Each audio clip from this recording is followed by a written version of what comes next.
বিজেপির সংকল্পপত্রে প্রতিশ্রুতি ছিল ক্ষমতায় আসার ৪৫ দিনের মধ্যে কার্যকর হবে সপ্তম পে কমিশন।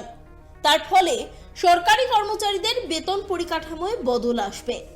মুখ্যমন্ত্রী হিসাবে দায়িত্ব নেওয়ার পরই সেই কথা রাখলেন শুভেন্দু অধিকারী।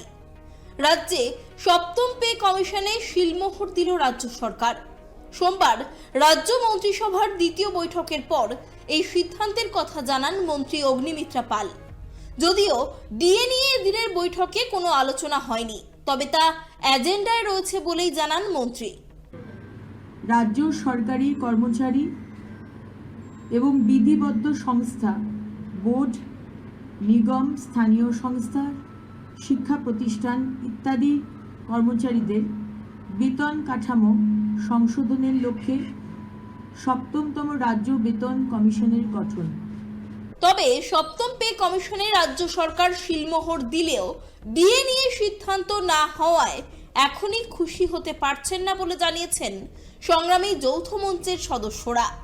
মানে কেন্দ্রের সাথে বা অন্যান্য রাজ্যের কর্মচারীদের সাথে আমাদের ডিএর যে পার্থক্য আকাশ জমিনের জায়গাতে দাঁড়িয়েছে, ভোটের আগেও তারা এই বিষয়টাকে নিয়ে তখন যারা বিরোধী ছিলেন তারা সরব হয়েছিলেন। তাদের কাছে তো এই আশাটা তো থাকবেই যে তারা ইমিডিয়েটলি সেই বিষয়গুলোকে পূর্ণতা দেওয়ার দিকে নিয়ে যাবেন। আমরা ধৈর্য রাখছি, অধৈর্য হচ্ছি না। আশা করি পরবর্তী কোনো বৈঠকে তারা সিদ্ধান্ত নিয়ে বকেয়া ডিও মহার্ঘ ভাতার বিষয়টাকে সামনে নিয়ে এসে সেগুলোকে কার্যকরী ভূমিকা গ্রহণ করবেন। অস্থায়ী কর্মচারীদের বিভিন্ন সেক্টরের বিষয়গুলোকে নিয়েও তারা পদক্ষেপ গ্রহণ করবেন। আমরা সরকারের সাথে কোঅপারেশনই আছি, কিন্তু তার আগে আমরা যেটা চাই যে সরকার কিভাবে কাজ করতে চাইছে কর্মচারী হিতে এবং রাজ্যের অন্যান্য বিষয়গুলোকে নিয়ে, সেই নিয়ে আমাদের সাথে বৈঠকে বসুক, আলোচনা হোক, খোলামেলা আলোচনা হোক। আমরা যেন জানতে পারি যে সরকার কিভাবে ভাবছে। পূর্বতন সরকারের মতো কর্মচারীদের জন্য দরজা বন্ধ করে দেওয়ার রাস্তা যেন না হয়। আর দ্বিতীয় বিষয় হচ্ছে যে আর্থিক অসঙ্গতি যে সরকারের নেই, সেটা কিন্তু অন্নপূর্ণা ভান্ডারকে লক্ষ্মী ভান্ডারের উপভোক্তাদের সবার জন্য মানে বিস্তৃত করার মধ্যে দিয়েই পরিষ্কার করে দিয়েছে সরকার। সুতরাং আর্থিক অসঙ্গতির কথাটা আমার মনে হয় না ধোপে টিকবে বলে।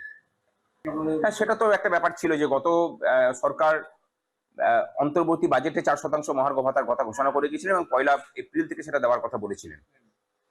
গত সরকার সেটা ঘোষণা করেনি, নোটিফিকেশন বের করেনি। এই সরকার অন্তত সেটাও করতে পারতো যে সেই নোটিফিকেশনটাকেও মানে বের করিয়ে দিতে পারতো। একটু হলেও দিনের শেষে বলতে পারেন যে হতাশ, কারণ সপ্তম বেতন কমিশন কোন কোন পেরিফেরি নিয়ে কাজ করবে এটা কিন্তু আমাদের কাছেও এখনো পর্যন্ত পরিষ্কার তারা করেননি। 26 নির্বাচনের আগে থেকে ডিএ খতে জর্জরিত ছিলেন রাজ্য সরকারি কর্মচারীরা। বিজ্ঞপ্তি জারি হলেও প্রত্যেক রাজ্য সরকারি কর্মীর কাছে এখনো পৌঁছয়নি ডিএর টাকা। এরই মাঝে বিজেপির সংকল্পপত্রের প্রতিশ্রুতি মতো কার্যকর হতে চলেছে সপ্তম পে কমিশন।